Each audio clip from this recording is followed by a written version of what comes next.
and welcome to Kerry's Wheel of the Year. It's kind of almost mid-September. Finally, it's not quite so hot. Fantastic. I'm very happy about that. It means I can actually do some stuff on the allotment. I don't know about you guys, but I haven't enjoyed this heat. However, you know, it's all good.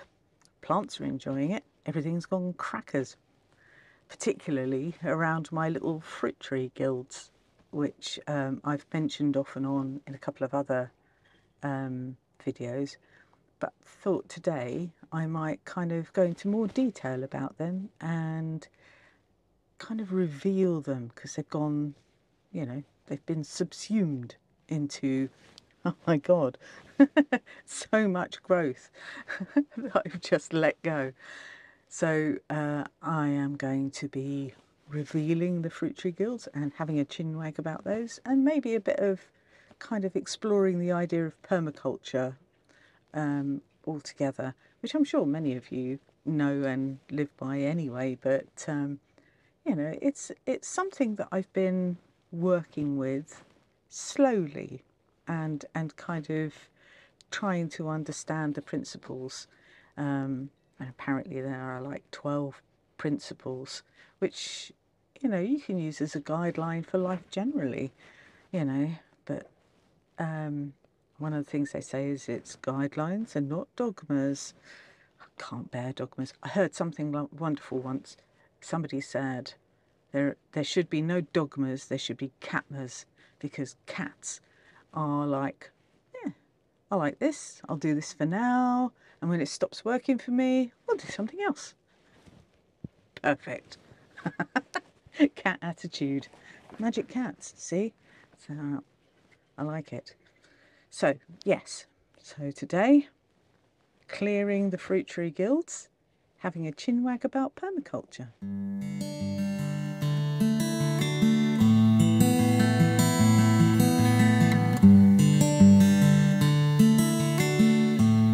This is all good chop and drop material. If you watched the last one, I did some chop and drop, which is basically covering the walkways and the beds if you feel that way inclined. I'm doing walkways around this bit with chopped up surplus material, which then gets trodden down and broken up over time, and, you know, with any luck, keeps the slugs and snails occupied and off of your main beds. I don't know. Well, it's an experiment anyway. It's kind of one of the principles of permaculture. Generally, it's all about observation, figuring out what's going on, using your observations to improve your growing environment. So, you know, this is an experiment to see whether the slugs will stay off of the beds and eat this stuff instead. But it's a bit of work when you've got sort of big stuff, because you've got to really chop it up small and give everything a chance, because the woody stuff will just sit there and won't break down really. So, you know, the green stuff has been breaking down quite well, so I'm quite happy with that. I've got some stuff, and what I'll do probably next year, it will probably take a good year, like any good compost will take time, and then I'll scoop it up off of the pathways and onto the beds. You know, that's another one of the principles of permaculture, is no waste. Oh, the secateurs are stuck. Yeah, no waste. So that's what we're trying to be, is recycle, upcycle, you know. Although God. Also, there are things like, I think that's a bit big. I might need the bigger choppers for that. I'll put that to one side. Make use of things like weeds and stuff, like nettles and comfrey and what have you, to make feeds, like liquid feeds. So you can get big buckets, with preferably with a lid, because they do tend to stink, instead of, you know, having to pay out for tomato feeds or what have you. Things like comfrey and nettle and things like that are really good.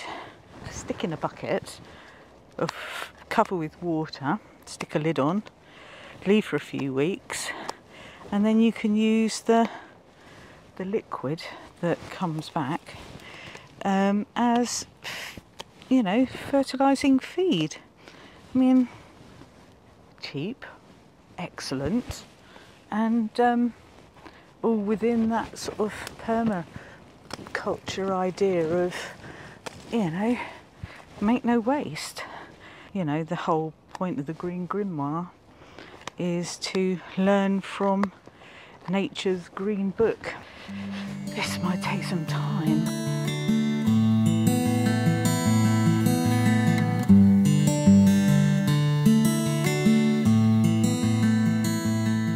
There's the most incredible looking spider over here. I'll show you in a bit. Yellow and black stripes. We're very fortunate in Britain not to really have too many things that can give you a nasty bite.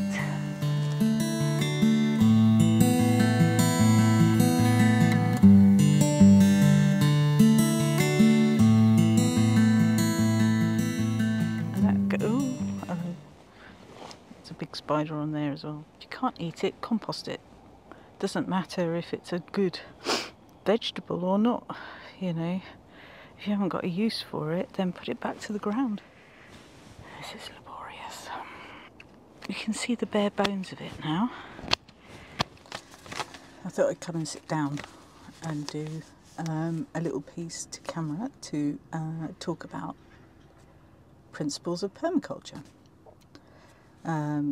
Put together originally by Bill Mollison and Dave Holmgren in the 70s in Australia. And here's a list of the principles. Get to know your space, get to know the environment, get to understand how it works. Goes for people and gardening, I guess. Catch and store energy.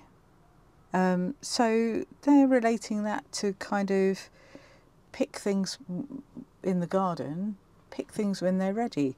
Make sure you harvest rainwater and, you know, be creative about how you do that kind of stuff.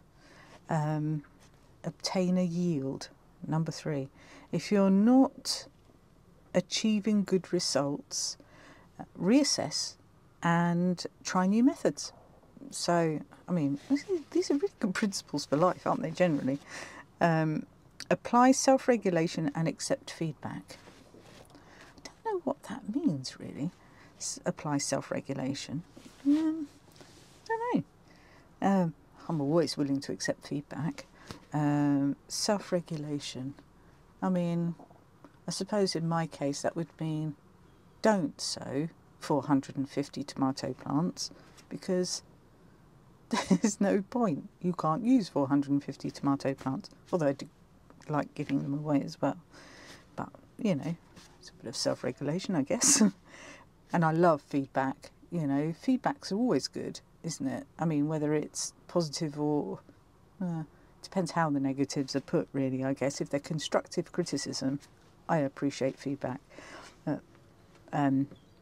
Produce no waste. So, yeah, that whole idea of you know, like the chop and drop stuff I've been doing this morning. There's no waste in that. I mean, I'm cutting all of that back. I'm chopping it up fine, leaving it all around those paths. This is an experiment, so this is kind of like number 12. Creatively use and respond to change. Use renewable resources and services. Well, it just speaks for itself. I mean, this is what we should all be doing, keeping things local, eh? That makes sense. Design from pattern to detail. Not quite sure how to interpret that. I've put a little note, designed with natural patterns in mind. Okay. So, spirals, you know, this idea.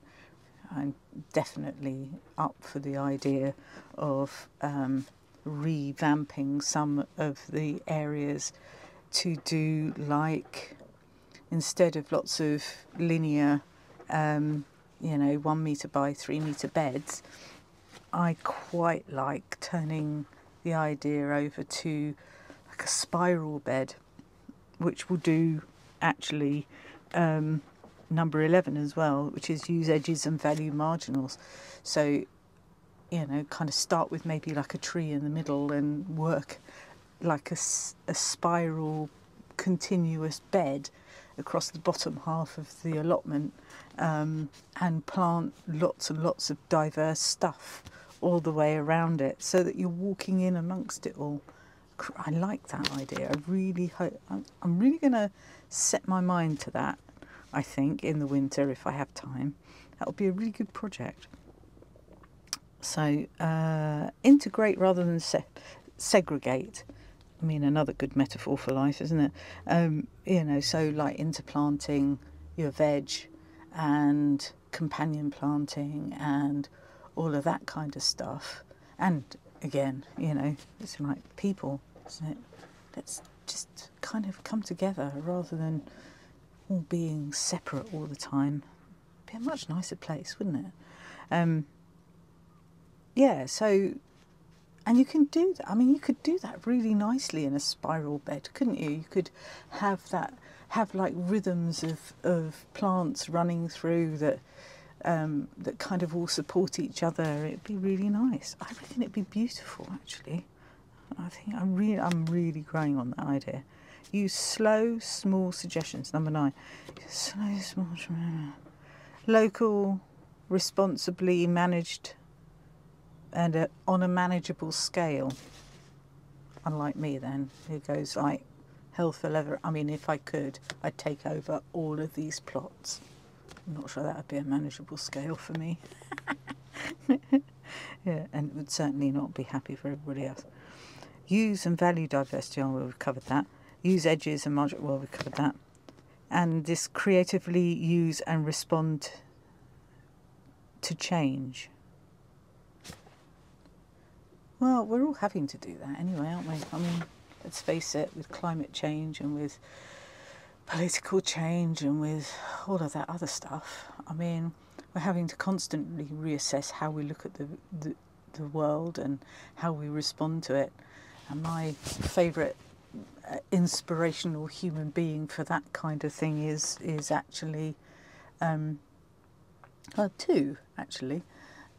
One is Selena Fox of Circle Sanctuary over in Wisconsin, who is just lovely, and her way of dealing with things is to look at them as an opportunity for growth, and even when she's had the most challenging things, and I've watched her deal with really, really challenging stuff, she still manages to keep a smile on her face and a song in her heart, and she gives you that impish grin and just said, today we have had opportunities for learning and change. I mean, rather than, it beats sort of raging like I would do and just go, which is, you know, a fairly Aries way of doing it. But the other person is actually my husband, Dave. He's really good at that kind of thing, you know, being a diplomat and trying to get the best result for all concerned, you know, looking at things, you know, whereas I will probably overcomplicate things, he would just look at me and go, well, you only need to get that done, so why don't we just do this and this, and then that gets that done. And I'm like, but I need to do everything. And he's like, no, keep it simple. Was it? KISS. Keep it simple, stupid.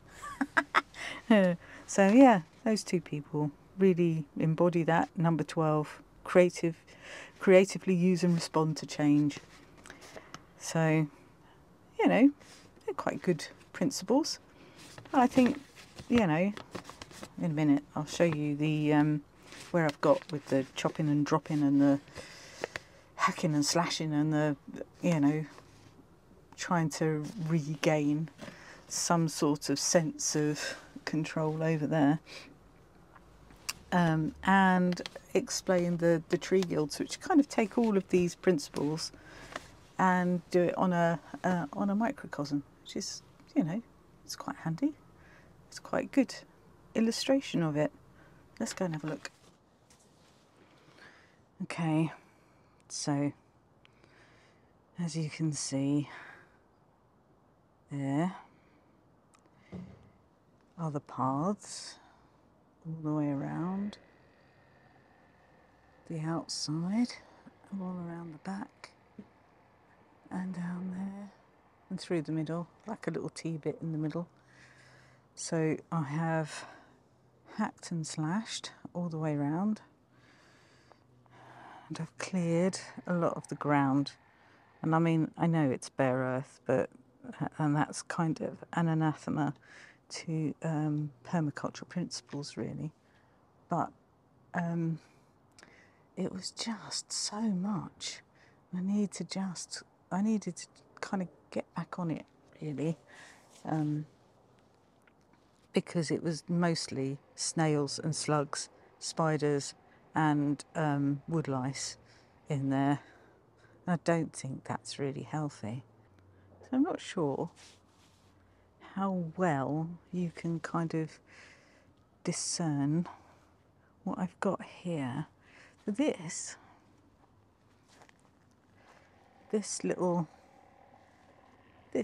tree here is a miniature, it's like a patio cherry, and I planted that earlier in the year, which has been a bit swamped.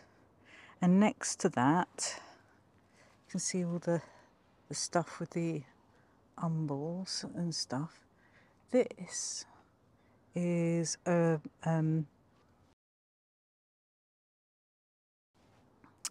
it's a root vegetable. It's skirret, and it is something a bit like a parsnip or parsnip,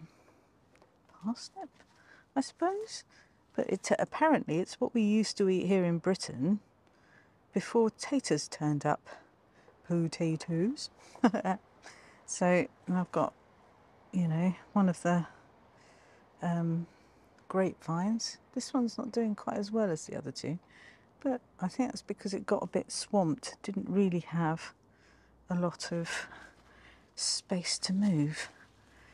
And over this side, not that you can see it, because there's like a tomato in the way, which unfortunately is succumbing to blight, so I might have to take that out. But in there is a dark gooseberry bush, and next to that there's Egyptian walking onions.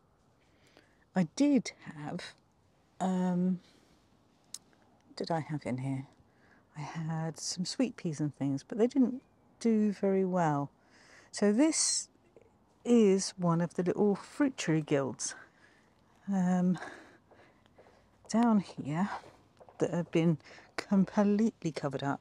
There's a recumbent rosemary. God, it smells amazing. Oh, lush. Absolutely lush. Just really pungent and lovely. And this is a honeyberry. Now, it had some flowers earlier in the year, but I didn't actually get any fruit. But like I say, you know, this is the first year for an awful lot of this stuff. So I'm not overly concerned about that. But I've cleared loads of the nasturtiums and things. And if we come round Here is a rhubarb that was planted this year.